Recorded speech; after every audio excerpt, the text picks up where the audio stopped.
Chennai 28 code மாதிரியான படங்களை direction பண்ணவர் தான் டைரக்டர் வெங்கட் பிரபு. இவரோட படங்கள் எல்லாமே ஃபன்னாகவும் சேசிங் போன்ற விஷயங்களையும் உள்ளடக்கினதாக இருக்கும். இவர் எடுத்த கோவா படத்தில் நடித்த சம்பத்ராஜ் ஒரு பேட்டியில் என்ன சொல்லியிருக்காரு அப்படின்னா, நான் சொன்ன கதையை தான் கோவான்ற பேரில் பிரபு படமாக எடுத்தான் அப்படின்னும், அதில் வர கே கேரக்டரில் ஒன்றை தான் நடிக்க வைக்க போகிறேன்னு அப்போவே சொல்லிட்டான் அப்படின்னும் சொல்லியிருக்காரு. கோவா வந்து என்னோட லைன்.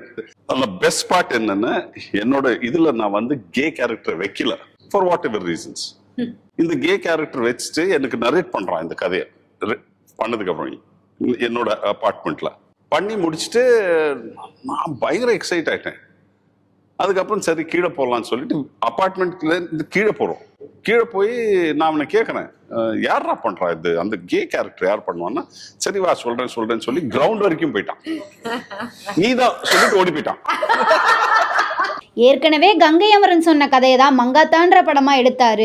வெங்கட் பிரபு மூவியில் எந்த படம் உங்களுக்கு பிடிக்கும்னு மறக்காமல் கமெண்ட் பண்ணுங்கள். இந்த மாதிரியான வீடியோஸ்லாம் பார்க்க நம்ம சவுண்ட் பாக்ஸ் சினிமாஸை சப்ஸ்கிரைப் பண்ணி வச்சுக்கோங்க.